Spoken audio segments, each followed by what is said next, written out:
Welcome to My Chinese Business, podcast number 3.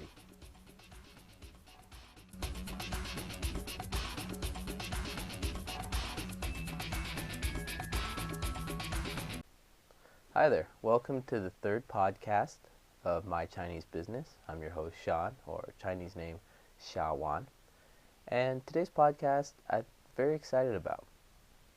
So, I was looking at my notes from when I first arrived in Beijing in 2008, and I noticed an event that was very special. And it was special enough for me to write a whole page in my journal about this. And what it was I met a French man who had lived in China for 13 years. He had done all different types of work there, and he was telling me about the culture of China. And I asked him, what are some things that after 13 years of living there you've learned? And here's a list of 8 things that he told me. Now remember, you can find this on my website, mychinesebusiness.com, but I'm going to go into more detail about them right now. The first thing was, the mentality in China is still boss and slave. It's a hierarchy society. If you're the boss, you tell everyone below you what their place is. At first, when I arrived in Beijing, I didn't quite understand this. But then after living there a couple years, it's really true.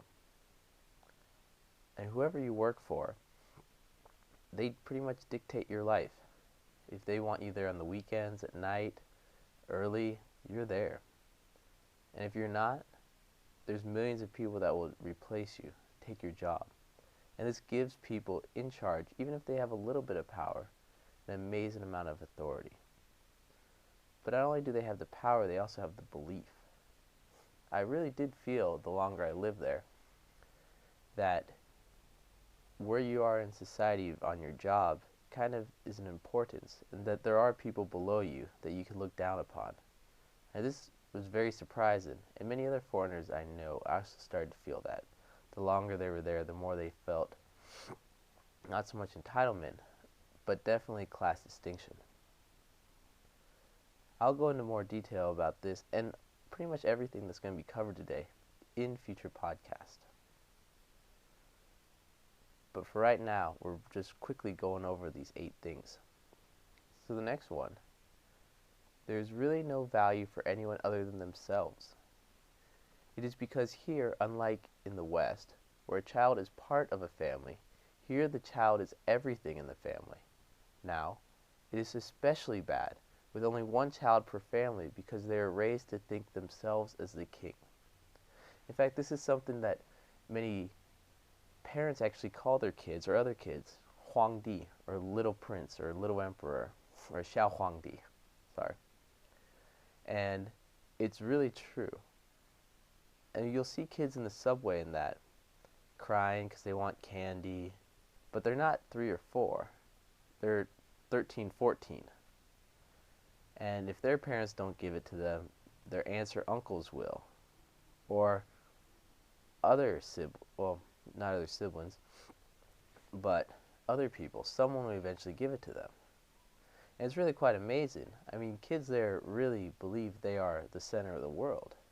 There's really no discipline. Yes, there are occasionally a parent that'll get mad at their child for not doing work, schoolwork or that.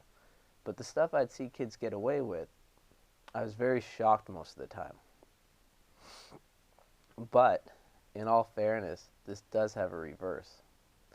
I mean, me and my friends would often joke that it would be amazing to grow up as a Chinese boy until about the age of 18, 19. And then after that, to switch to Westerner. Why is that? Because of all the responsibilities they suddenly have. And this is actually very shocking. I mean, imagine growing up thinking you're the center of the world. Everyone gives you toys, love, affection. You really don't have to do it that much to please your parents. And the love is unconditional. You don't really have any other siblings to compete with. And then suddenly when you're 18, 19, you start getting these pressures of you're going to have to support your parents. You're going to have to find a great job. you're going to have to work hard. It's very shocking, actually, the amount of pressure that is put on people, or these children, once they get to college age or graduate college. So there is a reversal to it. But as kids, they're really given everything.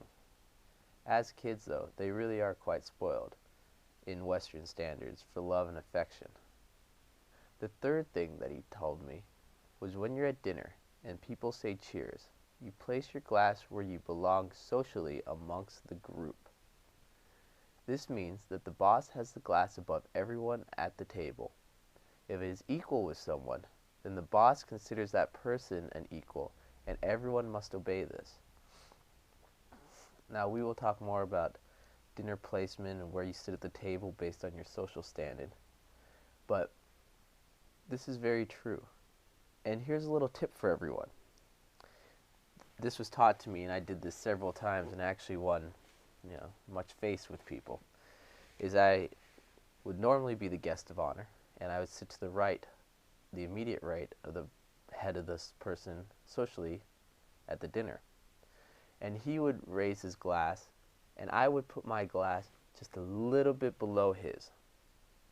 And then normally he would put it equal to mine, or below, at which point I would then put it below his a little, and I'd use my left hand, because the right hand would hold the glass, to put underneath his glass so he couldn't move it any lower. And what this symbolized to everyone was I understood, his place, and I was showing him respect. At which point, always, this happened to me always, he would somehow push my glass either up or keep lowering his until we're equal. And many people at dinner tables later on or afterwards would always say, "Oh, you're so smart." Oh, and understand that I knew the culture and I knew how to play the whole power game. So everyone listening to this, next time you're on a business trip there, don't be the American or the Westerner that stands up and toasts everyone with their glass, above everyone's head saying cheers. Be the guy that has his glass a little bit below somebody and see their reaction. If that person raises their glass above you, you know that they think they're better than you. And this is a very good social indication because everyone at the table sees it. It's not a secret. People are demonstrating their beliefs. And it is a power game. So keep that in mind. If you want to completely blow a business deal or upset or offend people, if you're just an average person and got invited to a dinner or during a business dinner, raise your glass higher than the person who you're doing the deal with and make sure he sees it, and continually do that.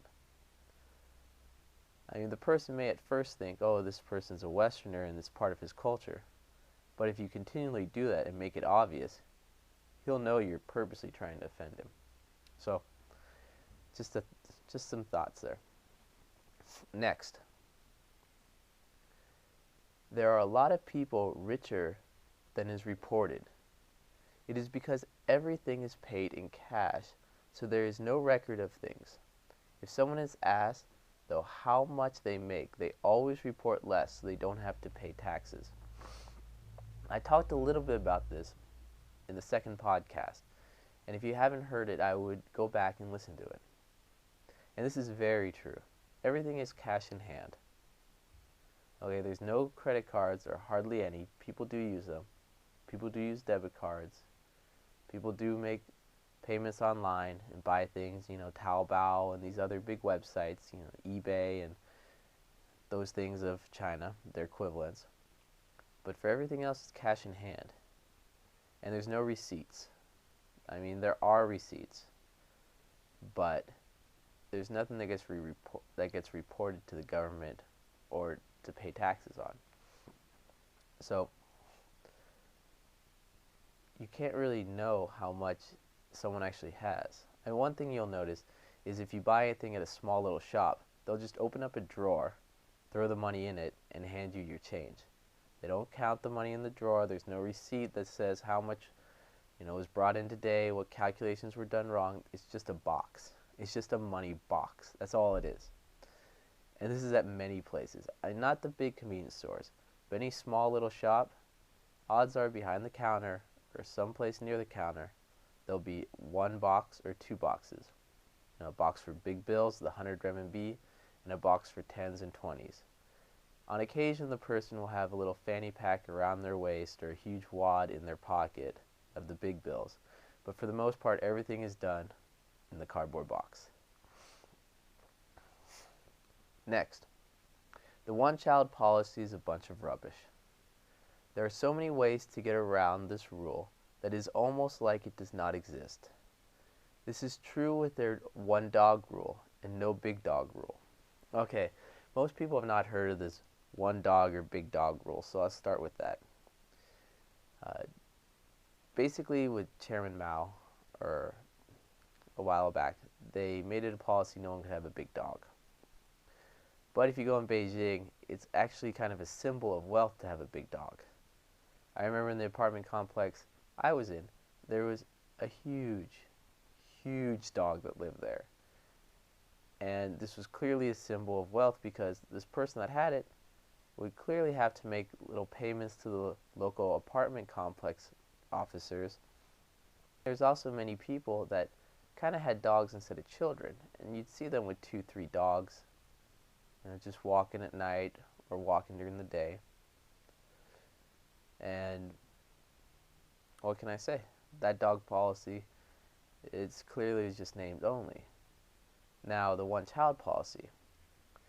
So if the first child is a daughter, you're entitled to have a son. Wait, let me say that again. You're entitled to have a second child. And up until a while ago, you could almost be sure that second child was a son due to abortions and that. I remember hearing a statistic that up until the law against sex abortion in China, that it was something like 2.4 boys for every 1 girl born for the second child. And I didn't actually know this at first when I was in China, but I was amazed with how many people I knew that were girls that would have little brothers. And I always thought, man, how lucky is this that the second child is a boy and that's what the parents wanted. But then after I heard the statistic, it all made sense. Now, if the first child's a son, though, they're not entitled to a second child. But people still have it if they have the money.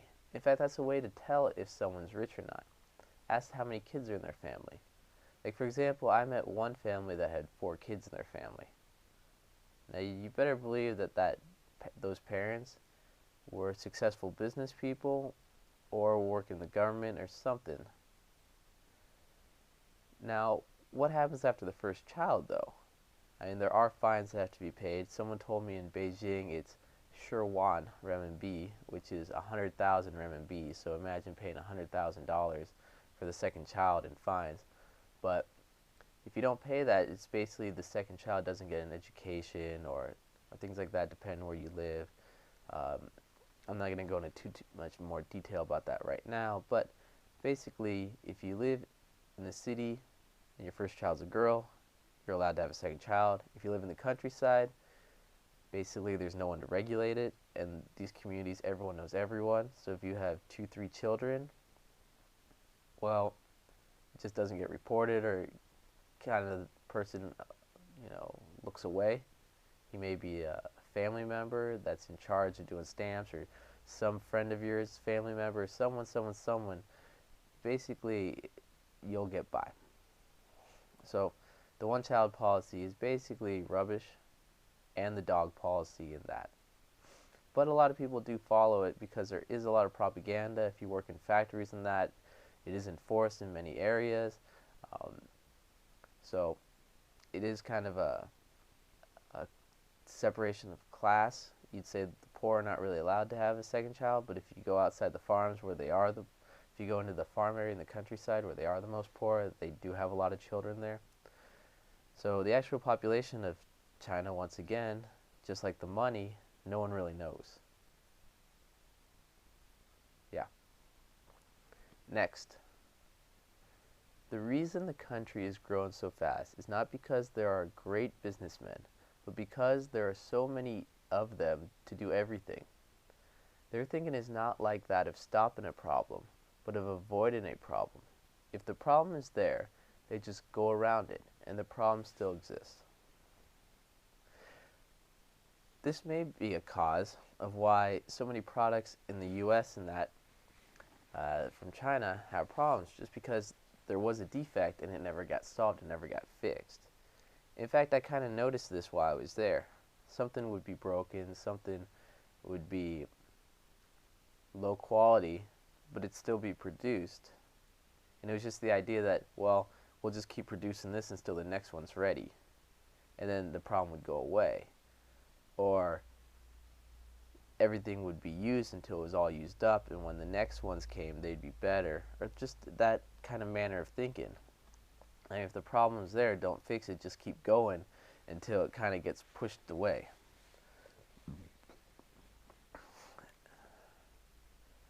And another thing with that is no one wants to take responsibility for the problem. If someone does, they lose face, and that's extremely, extremely important. I'll say this many times, that face is everything there. Well, not everything, but it is very, very important. And if you admit you've done something wrong, you lose face. I mean, if you do business there, or have employees that are Chinese, the one thing you'll notice is, if you ask anyone to do anything, they'll always say yes. Because if they admitted they couldn't do it or didn't know how to do it, they would lose face. There'd be many times I would ask employees, can you do this? Yes. And then I would just look at them, because they'd give me the most confused look, and I knew they couldn't do it. But if I gave them a deadline, somehow they would ask someone who knew someone who eventually would get it done. They would owe all these people favors on the way for helping them out. But it would get done. But that person who I asked, who told me they knew what they were doing, just lied to my face.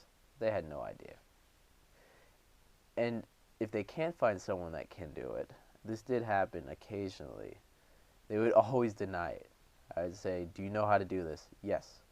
Will it be done by tomorrow? Yes. The next day would come. So is it done? Yes. Where is it? Quiet. It's done.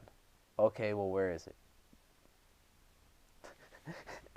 And it was almost like a game, until I would just say, oh, fine, it's not important, but do this instead, or okay, I'll do it, or it would just get pushed aside. But no one would ever admit they didn't know how to do it, or that they did it wrong.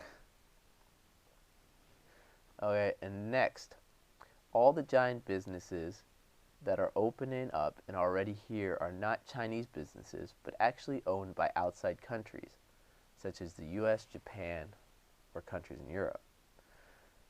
I actually had a debate with someone about this, because they were telling me about how quickly China's growing. And I said, well, it's because you finally opened your borders for outside companies. And he got upset. I said, well, what company are you working at? And the guy I was having this argument with is working at Yahoo in China. And if you think about it, Microsoft, Intel, Google, IBM, every huge international company in the last 20 years, sometimes up to 30, but around that, has moved into China, has set up a base. So all these companies that weren't there before suddenly arrived, which gave employment to a massive number of people. Technology, ideas, education, all these things were brought there instantly with these companies forming. Now, there's also some big Chinese companies, don't get me wrong. I mean, the statement that was made, I would argue a little bit with it. And some of these companies are Goliaths. I mean, there's an oil company there that's one of the biggest in the world. I think it's number sixth biggest company. There's Galec, I think that's one of them. Lenovo's big, even though that used to be IBM, the laptops, and then Lenovo bought them. There's some big companies there, but there is a lot of influence from outside, but it benefits both. I mean, the companies like Apple, they supposedly has 500,000 employees there. Because of that, a lot of cheap labor are able to produce, iPad, iPhones cheaply, able to give consumers a good price overseas, able to, build brand loyalty in China, able to, with that brand loyalty, a lot of people want to buy their products, pushes up the stock. The stock is owned by foreigners. They use that money then to buy more goods when they sell the stock. It's a whole cycle, but everyone's benefiting. But it is true, though, there a lot of good things to China, and a lot of the growth has happened because of foreign companies coming to China. Now, yes, a lot of the boom people report to, the housing market there and the government building things. I mean, basically before, if you think about it, there weren't roads connecting a lot of places. There still aren't. Uh, there's now airports in a lot of cities that before there weren't. A lot of train stations. All these things that have just been built recently that weren't there before, which is an amazing opportunity. I mean, it's hard for the U.S., for example, where we have airports in cities, to build second airports in cities, or just upgrade to stimulate the economy. Whereas there, you went from a barren part of land to an airport, and it's justifiable because these areas already had 1 million, 2 million people living there, and now they have transportation for trade.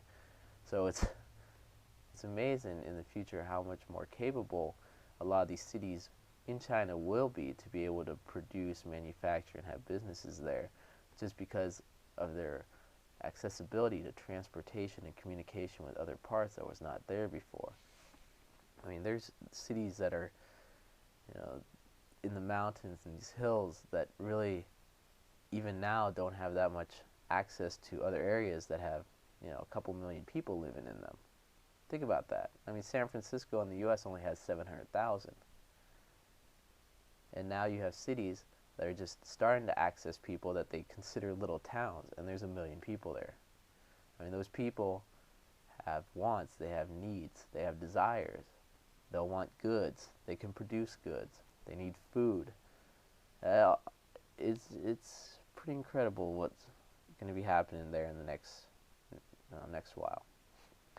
But those are the 8 things that I was told by the French guy when I arrived after 2 weeks. And so once again, the mentality here is boss-slave. There's really no value in other people's lives because kids are brought up thinking that they're the center of the world. They call themselves little kings. At dinner or anytime you're with people, whoever's glass is the highest in that group is socially the most prosperous, powerful person among the group.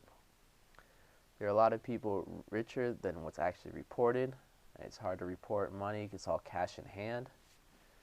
The one-child policy, one-dog policy, and small dog policy, that's a bunch of rubbish.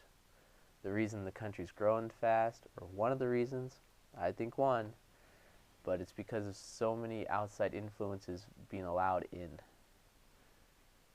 And all the giant businesses, a lot of them are actually owned by outside countries or corporations that are founded and established in other countries.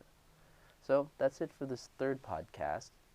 And like I said, make some comments, subscribe to the newsletter and the RSS feed. Find me on Facebook. And the website, once again, is www.mychinesebusiness.com. And please ask away. All right. Talk to you soon. Enjoy.